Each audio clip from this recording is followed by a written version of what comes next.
Қайырлы күн, достар. Бүгінгі біздің подкасттың тақырыбы туризм саласы. Жалпы Шығыс Қазақстандағы туризмнің дамуы. Оның ішінде жуықта маусымның туризм маусымы ашылатын Қызылтас тауына фестиваль. Бүгін сіздермен мен Айна Бекенбаева және студиямызда қонақта қазақ тілді гид, экскурсовод Айгерім. Айгерім, сіз өзіңізді толығырақ таныстырып кетсеңіз. Рахмет, қайырлы күн. Менің есімім Айгерім болады. Мен осы Өскемен қаласындағы гастротуры ВКО деген турфирманың гид-экскурсоводы болып жұмыс істеймін. Және де біз өзіміздің турфирмамызбен жаңағы ішкі туризм, яғни негізінде Шығыс Қазақстан ішіндегі турлармен айналысамыз. Жалпы міне Шығыс Қазақстанды туризм саласына келетін болсақ, әр өлкесі, әр ауданы осы бір туризм саласын дамытуға өте ыңғайлы, өте әдемі. Бізде көл де бар, бізде шөл де бар, бізде тоғай да бар, тау да бар, тас та бар, өзіңіз білесіз. Соған қарамастан сіздер енді биыл 2-ші жыл өздеріңіздің фестивальді осы Ұлан ауданында өткізіп келесіздер. Оның себебі не? Осындай үлкен фестивальді өткізуде біздің Ұлан ауданын таңдауымыздың себебі бар. Бұл ең алғашқысы әрине ол қалаға жақындығы. Себебі жалпы Алтай фест фестивалінің аясында жаңағы осы Қызылтас тауына көтерілу болады. Бұл туристік маусымның ашылуы. Және де күзгі айларда өтетін Шығыс Салбұрыны фестивалі, ол да Алтай фестке жатады, және ол жаңағы туристік маусымның жабылуына саналады. Себебі енді өзімізді білеміз, Шығыс Қазақстанның табиғаты континентальды, бізде жаңа қысқы туризм сондай қатты дамымаған. Сондықтан бізде маусымның ашылуы және жабылуы деген бар. Және Қызылтас тауын таңдағанымыз бұл жаңағы Өскемен қаласынан 30-35 километр шақырымда орналасқан. Өте жақын, 20-25 минуттың ішінде сол жерге баруға болады. Бұл бір, және де жаңағы қыстан шыққан халыққа жеңіл. Сонымен қатар осы Қызылтас тауының өзі тарихы ерекше жерлердің бірі болып саналады. Себебі Қызылтас тауы жаңағы Ақбауыр алқабында орналасқан. Бұл алқаптың өзіне жалғыз Қызылтас қана емес, сонымен қатар оған қарама-қарсы орналасқан Қоржынбай тауының баурайында орналасқан жаңағы Ақбауыр археологиялық кешенін айтып өтуге болады. Әйгерім, мен сіздің сөзіңізді тыңдағанда мен сондай құлағыма жағымды естілетті. Осы біздің атауларды қазақ тілінде айтасыз. Былтыр мен сізбен бір саяхатқа шыққанда да осы Ұлан ауданына жеткенше сіз әр өңірді бір қазақ тілінде айтып келдіңіз. Сол өте ұнады маған. Жалпы сол қазақ атауларын қалпына келтіру бағытында сіздер қандай жұмыстар атқарып жатырсыздар? Оны бұл енді ғылыми дәлелденген атаулар ма, әлде сіздер жай елден естіген атауларды қолданып жүрсіздер ме? Сол жағынан кішкене айтсаңыз.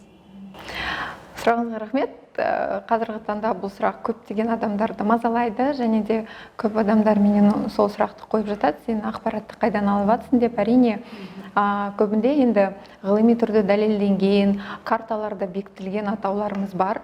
Біз оларды ешқашан да ешқалай да жоққа шығара алмаймыз. Бұл біздің жаңағы тарихымызға кіріп кеткен деп айтуға да болады, және ол солай. Екіншіден, әрине, кейбір осы мысалға сұрағыңызды түсініп отырмын, орыс тілді атауларға келетін болсақ, оларды біз жоққа шығара алмаймыз ғой, себебі жергілікті халықтың өзі кейде сөйтіп атап жатады, кейінгі буын. Бірақ та бұл осы атаудың шыққанға дейінгі сол жер тура солай аталды деген сөз емес.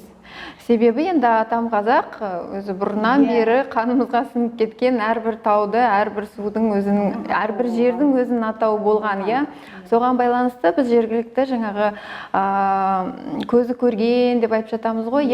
Үлкен адамдармен танысып, сөйлесіп жатамыз. Бұл бір, жаңағы олардан ақпарат алып жатамыз.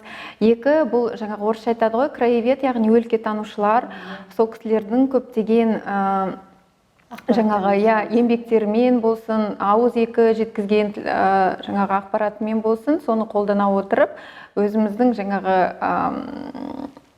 өзіміздің жасап жатқан еңбегімізге өте жақсы. Енді осы Қызылтас фестиваліне келетін болсақ, нақты осы фестиваль мысалға қалалықтарға не береді? Қызылтас фестивалі туралы кішкене мағлұмат берсеңіз, мақсаттарыңыз, оның ауқымдылығы, қандай күштермен өткізіп жатырсыздар деген сияқты, әріптестеріңіз жайында. Жалпы осы фестивальға барған туристер не күтеді? Оларды не күтіп тұр дегендей. Енді жалпы локациясы неліктен осы Қызылтас тауы екен, жаңа жоғарыда айтып өттік. Мақсаты бұның әрине туристік маусымның ашылуы бұл бір.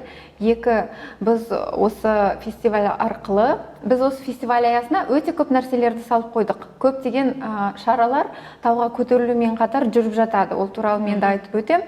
Бірақ та негізгі мақсатымыз бұл адамдардың жаңағы табиғатқа шығу, жаңағы туризм дегендегі жаңағы экологиялық мәдениетін арттыру, қалыптастыру, оны арттыру. Себебі сен өзіңмен әкелген қоқысыңды, жаңа дұрыс айтқан жоқсың, өзіңмен әкелген заттарыңды қоқыс қып сол жерде қалтырып кетпей, өзіңмен бірге алып кет. Мейлі сен сол жерде жаңағы жай ғана судың өзеннің жағасында отырдың делік, мейлі сен тауға шығып, жаңағы қайтадан түсіп кеттің, ол жаңағы ұсақ түйек, осы біздің қол сүртіп жүрген салфеткаларымыздан басталып, жаңағы ішіп жүрген бөтелке суымызда жетіп жатыр.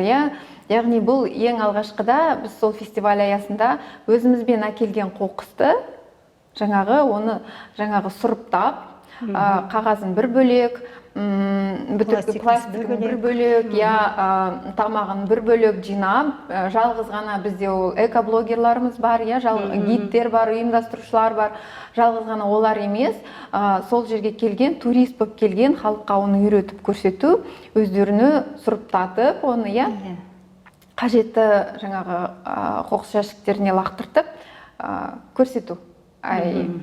Практика жүзінде көрсету. Тәжірибе жүзінде, Екінші әрине мақсат, бұл да басты мақсаттардың бір болып келеді, ол салауатты өмір салты. Әрине өйткені жаңағы өзіңе бір жаңа локация ашқан кезде, жаңа жерге барған кезде сен кішкене маңдай теріңді төгесің.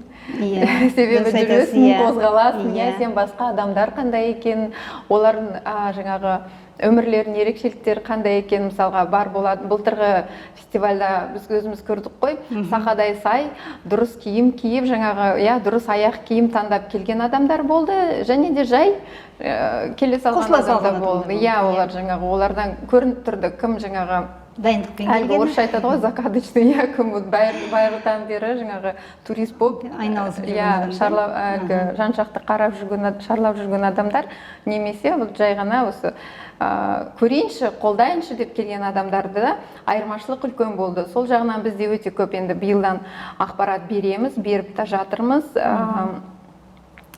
Сонымен қатар жаңағы өз алдына мақсат қойып, жаңағы белгілі бір мақсатына жетіп, соған қанағат тұтып жүретін кісілерге де бұл тақырып жақын болады деп ойлаймын. Себебі әрбір енді маусымның ашылу болғандықтан тауға шығу, сен өзіңе бір мақсат қойсаң, сен оған жеткенде соған масаттанып отырасың. Тура солай таудың басына шыққанда да сен жаңағы тауды бағындырдым, ертең мен тағы да бір өзім мақсатын тура солай бағындырам деген сияқты жаңағы ортақ идея, ортақ жаңағы топпен барған кезде сол жердегі вайбты сезіну, сол жерде адамдардың энергетикасын сезіну өте ерекше. Және де ол сіздерді жаңа туристік маусым болсын, жаңа көктемді, жаңару уақыты деп айтып жатады ғой, соған да болсын, жаңағы итермелеп, ары қарай энергия беріп, істі жетелеп кетеді деп ойлаймын.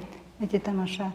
Біз енді өткен жылы болған, шынында да сіз айтқаннан да биыл енді одан да жақсы, одан да ауқымды деп дайындалып жатырсыздар. Енді осы бағдарламаны мен естіп жатқан ақпарат бойынша бірнеше бағытта жүргізесіздер. Тауға шығу, атпен серуендеу деген сияқты, джип тур бар деп естідік. Осыған кішкене тоқталып өтсеңіз, мысалға мен тауға шығатын бағдарламаны таңдадым дейін. Мен тауға шығам да түсем болды ма, басқа бағдарламаларға қатыса алмаймын ба, әлде қалай? Қандай қызықтар күтіп тұр ол жерде? Ол жаңағы ұйымдастырушылар біз болғанымен, бұл әрине Шығыс Қазақстан облысының әкімдігінің қолдауымен бірге өтіп жатыр. Яғни бұл жерге Қызылтас тауының астында өтетін фестивальға, осы Қызылтас тауының баурайында өтетін фестивальға кез келген адам келе алады, бара алады, қатыса алады. Тек қана біз ұйымдастырушылар бұны тур ретінде жасап жатқандықтан бұнда бір ограничениялар бар. Шектеулер. Иә, бірнеше шектеулер болады. Бұның бірі жаңағы сіз айтып отырсыз ғой, тауға шығуды таңдадым деп. Біз тауға жаңағы кез келген адамды ала алмаймыз. Себебі бұл жерде инструктаж бар. Қалай шығасың? Бұл ең бастысы бұл қауіпсіздік техникасы. Себебі жаңағы бірінен кейін бірі адамдар лап қойғанда, бұл өте ауыр, өте қиын. Ертең бір жаман жағдайлар болып жатқан кезде бұл ең алғашқыда жауап беретін ұйымдастырушылар ретінде бұл біз боламыз. Сондықтан жаңағы біз алдын ала инструктаж жүргіземіз, қауіпсіздік техникасы бойынша, киім кию туралы, өзіңмен не болуы керек деген сияқты. Біз алдын ала сол жерде маршрутизация өткіземіз, қалай жүру керек, қай жерлер ыңғайлы, жаңағы бұта қарағанның бәрін кесіп алып деген сияқты, жол тазалап, жолды дайындап тазалап, бір азды көпті болса да соқпақты жасап қоямыз. Бұл жаңағы тауға көтерілу. Жалпы түсінік баршаңызға түсінікті болу үшін таймингті айтып өтсем, былайша айтқанда бағдарламаны, ең алғашқыда әрине біз белгілі бір жерде жиналамыз. Бұл қазір адам саны көбейген сайын нақты орынды әзірден мен сіздерге айта алмаймын. Жиналып, жаңағы сағат 8 бен 9-ның ортасында біз жиналып, 9-да қаладан шығамыз. Бұл 20-30-дай аппақ спринтерлар, бірінен кейін бірі қаз-қатар тізіліп қаладан шығып, әдемі колоннамен, әрине, және де Қызылтастың баурайына барады. Бұны былтырғы видеолардан да көруге болады, және де ол спринтерлардың саны қазір белгілі 2 есе көп болады былтырға қарағанда. Содан сағат 10-да енді ашылуы, шамамен 10:30-11-лерде тауға көтерілу басталады. Жалпы таудың биіктігі 840 метр теңіз деңгейінен, оның жаңағы тура биіктігі, набор высоты деп жатады ғой, 400 метр. Ол негізі тауды тым ауыр деуге де болмайды, бірақ та жалпы енді тым жеңіл де емес, себебі тіке көтерілетін жерлер бар, олар адамға тез-тез кетіп бара жатқан кезде ауыр болып кетуі мүмкін.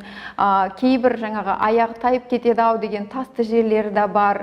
Сол жерлерде міндетті түрде бізде гидтер тұрады, міндетті түрде жаңағы инструкторлар, сосын төтенше жағдайлар министрлігінен, төтенше жағдайлар департаментінен келген кісілер тұрады. Оның барлығын бақылап жатады. Бұл жалпы сол тауға шығу, сол жерде болу және қайтадан түсумен 3-4 сағат уақыт алады. Сосын сіздер таудан түскен соң, түстен кейін бүкіл басқа да шараларға қатыса аласыз. Яғни бұл жерде Садақ ату федерациясынан жаңағы мастер-класс садақ атуға байланысты, ProRafting деген турфирма бізбен бірге ұйымдастырушыларына, біздің партнерлердің арасына кірді. Бұлар рафтинг бойынша жаңағы мастер-классын өткізеді. Жалпы ол рафт деген не, оның қай жағынан жақындауға болады деген сияқты. Қауіпсіз ба ол, қауіпсіз емес пе деп, себебі жаңағы жоғарыда айтып өткендей, Шығыс Қазақстанда өте көп тамаша өзендер бар. Бұл жаңа бір туризмнің түрі, дамып келе жатқан, жаңа бағыт, және бұнда адамдар танысады. Және де астында біз жаңағы кемпинг лагерь жасаймыз. Бұл өте көптеген үлкен палаткалар тұрады, туристік палаткалар тұрады. Сол жерде киіз үйлерде болады ғой. Қосымша этно ауылда болады. Егерде киіз үйлерді тамақ, жаңағы жәрмеңке сияқты өтіп жатса, палаткаларда көбінде туристік вайб, яғни шай қайнатылып, кішкентай, немесе тағы да қосымша жаңа туроператорлардан бір мәліметтер, белгілі бір локациялар жайлы білуге болады. Кейбір палаткаларда ойындар жүргізіліп жатады. Енді әйтеу туристер аш қалмайды, ол жерде мүмкіндік бар ғой тамақтанатын. Әрине, фудкорт. Ол жаңағы осы турдың несіне кірмейді, кез келген адам кеп, өзін жаңағы ақысын төлеп, өзі тамақтана алады. Сонымен қатар, біз балаларды да ұмытқан жоқпыз. Негізі біз енді шектеу қойып отырмыз 8-10 жастағы балалардан жоғары деп. Бірақ та егер де енді мен сол жерде қыдырғым келеді, өзім балама өзім қарайым десем, әрине жазылып қойған адамдар да бар. Жаңағы өз көлігімен келіп, там 3-5 жастағы балалармен мен сол жерде жүріп осының бәріне қатысып көргім келеді. Яғни кез келген адам келе алады. Иә, ешқандай Ешкімді біз шектемейміз.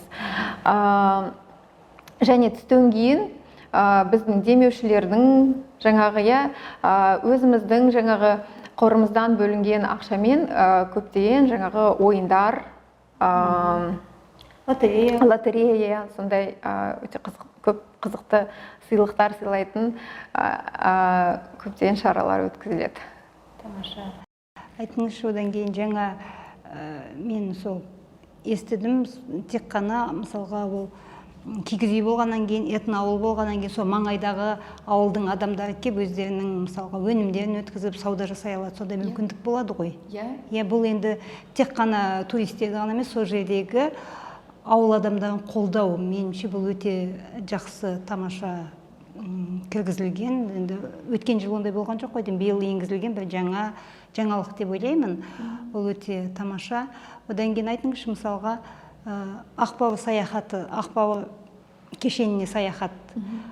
Ол арнайы ұйымдастырыла ма, не болмаса осы жерде таудың етегіне түскен адамдар біраздан кейін сол Ақбауырға бара ала ма? Жоқ. Таудың басына шыққан адамдар қазірден бастап бізде шағын анкета бар. Сол анкетаны толтырған кезде адамдар таңдайды: мен тауға көтерілем, мен жаңағы атпен серуенге кетем, мен Ақбауырға барам, мен Ақбауырдағы экскурсияға барам деп, тарихи экскурсияға барам деп, немесе мен ешқайда бармаймын, осы жерде ғана жүрем, болды. Маған осы жерде ұнайды, маған түк керегі жоқ, мен бәр жерде болдым, мен жай ғана күннің астында қыздырынып, ойнап күліп жүргім келеді, таза ауаны жұтқым келеді деген сияқты. Яғни таңдау бойынша осы 4 жаңағы форматта бөліп отырмыз. Жаңағы атты турда олар, жаңағы осы 4 форматтың барлығы параллель, яғни бір уақытта басталады, және де әртүрлі бағытта кетеді. Мысалға, тауға баратындар тауға жаяу кетеді, атпен серуенге кететіндер олар жаңағы Қызылтас ауылына қарай, Қарабас тауына бойлай жүреді. Олардың маршруттары сол. Джип тур ол жаңағы Қарасай алқабымен бойлай жаңағы түгел Қызылтас массивін айналып өтеді. Ол да 1-2 сағатқа дейін, әрқайсысы? Оның әрқайсысы 2-2,5 сағаттық маршруттар. Ал енді тарихи экскурсия бізде жаңағы тарихқа толы аумақ деп жатқанымен, себебі Қызылтас тауының баурайының өзінде жаңағы келген туристердің өздеріне көруіне болады. Жете берген кезде таудың баурайына жаңағы сақ замандағы мұртты обаларды көруіне болады. Онда қосымша тағы да басқа обалар бар. Сол туралы біздің осы өлкетану мұражайының жаңағы қызметкерлері, археологтар, солар сол жерде жаңағы мәлімет беріп жатады. Тағы да бір бөлігі жаңағы Ақбауыр кешенінің өзінде барып сол жерде тосып тұрып мәлімет береді. Сонымен қатар осы Қызылтастан 10-15 минуттық жерде Бестерик деген ауыл бар. Сол ауылда мұражай бар. Сол мұражайдың қызметкерлері да осы экскурсияны таңдап алған кісілерге жаңағы өз ақпараттарын береді. Ол жерде өте тамаша, өте көп, қоры өте бай. Бұл жерде минералды тастармен де танысуға болады. Ақбауыр кешенінде табылған археологиялық жаңағы археологиялық жәдігерлер бар. Соны көзімен көруге болады. Мүмкіндіктері болады. Тамаша мүмкіндіктер болады екен. Сонымен адамдардың бәрі сіздердің минавермен бару үшін олар билет сатып алу керек, Егер мен билет сатып алып, бірақ өз көлігіммен барғым келсе, ондай да мүмкіндік бола ма? Тек алдын ала бізге ескерту керек. Себебі біз әр осы билет сатып алған адамға орын дайындайсыздар. Орын дайындаймыз, жаңағы браслет таратамыз қолдарына. Олардың браслеттерін бір ортақ браслет болады, барлығында бірдей. Сосын қосымша жаңағы таңдаған шараларына байланысты түрлі браслеттерді тағы да. Ол браслеттер түстен кейін болатын жаңағы лотерея, ойын, жаңағы сондай шараларға, сыйлық тарататын шараларға қатысуға мүмкіндік болатындай. Жалпы жүлде қоры 4 миллион теңгеден астам. Ал жалпы қанша турист келеді деп болжап отырсыздар? Өткен жыл қанша болып еді? өткен жылы 200-ден асты ғой деймін. Иә, 230-дай кісіні біз жаңағы тауға шығардық. Қосымша енді өз ұйымдастырушылардан, әкімдігінің адамдары болды деген сияқты. Ал енді биыл жоспар бойынша 750 адаммен тауға көтеріп, ресми түрде. Тек қана тауға шығатын адамдар. Иә, ресми түрде жаңағы рекорд жасайық деп отырмыз. Себебі 2017 жылы Алматы облысындағы Амангелді шыңына 450 адам көтерілген екен. Бұл рекордты ешкім жаңаламап па? Бұл ешкім жаңаламапты. Біз жаңағы Гиннес рекордтар кітабымен жаңағы хабарласып, оларды шақырып, осы рекордты орнатайық деп жатырмыз. Жалпы енді біздің мақсат бұл жерде осы Шығыс Қазақстанды брендке айналдыру. Туристік. Туристік брендке айналдыру, себебі біздің жаңағы тұрып жатқан жеріміз өте бірегей. Бұндай жер Қазақстанда жоқ. Жоқ дегенмен, біз Алтай тауларының баурайында орналасқанбыз. Алтай таулары Ұлан ауданындағы қалба жоталарымен бітеді, немесе қалба жоталарымен басталады деп айтуға болады. Басталып, анау жаңағы Байкал теңізіне дейін созылып жатыр.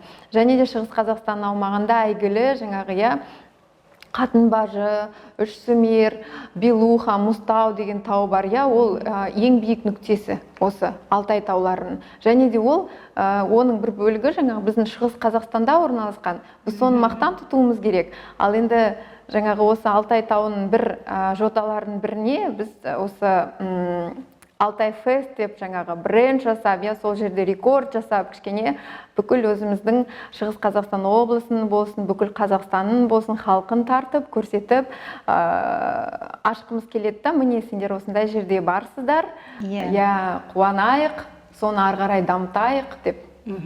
Жалпы бұл ұйымдастырушылар туралы кішкене айтып кетсең, сіздерге қолдап жүрген, мысалға, жастарымызды білеміз, блогерлер бар, өздеріңіз сол кісілермен барып, қазірден бастап алдын ала жаңа айтқандай өзге маршруттарды таңдап, дайындық жұмыстарын өткізіп, сол жерде видео түсіріп жатырсыздар. Біз оны енді әлеуметтік желіде жақсы көрсетіп жатырсыздар. Соның бәрін көріп, мен өзім ойлаймын, шынында да сіздерге бүгін биыл фестивальға мүмкін даже 700 емес, мүмкін 1000 адам да жиналып қалатын шығар, өйткені күн көзі жылынады ол кезде. Одан кейін өзіңіз айтпақшы, қыстан ұйықтап тұрған адамдар далаға шыққысы келеді, кішкене көңіл көтергісі келеді. Бұның бәрі алыста емес, қаладан бір 30 шақырым жерде орналасқан таудың етегінде болатындықтан енді мен сіздерге сәттілік тілеймін. Шамамыз келгенше өзіміз енді қолдау көрсетеміз. Өзіміздің тарапымыздан біз енді ақпараттық қолдау көрсетеміз, және де енді бұндай біз шарадан қалып көрген жоқпыз.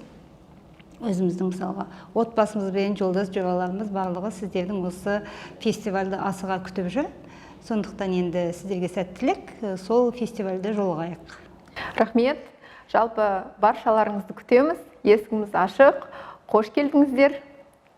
Айнапай, осындай эфирге шақырып, бізден сұхбат алып жатқаныңызға үлкен рахмет.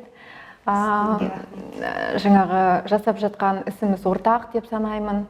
Әрбір осы фестивальға келетін кісіге біздің есігіміз ашық. Себебі кім болсаң да, егер де сен осы фестивальға келсең, сен осы фестивальді қолдап жатсың, сен туризмнің дамуына өз үлесіңді қосып жатырсың. Жаңағы экологиялық туризм деп жатамыз да, оның өзіне де үлкен бір үлесін қосып жатсың деп санайсыздар деп мен сенімдімін. Сондықтан баршаларыңызды күтеміз. Алтай Ньюс Медиа холдингіне өз атымыздан өте үлкен алғысымызды айтамыз. Біздің жаңағы ақпараттық партнерлеріміздің бірі сіздер, ақпараттық серіктестеріміздің бірі сіздер. Жалпы осы көтеріп жатқан мәселелеріңіздің барлығы тың халыққа қажетті деп ойлаймын. Рахмет сіздерге.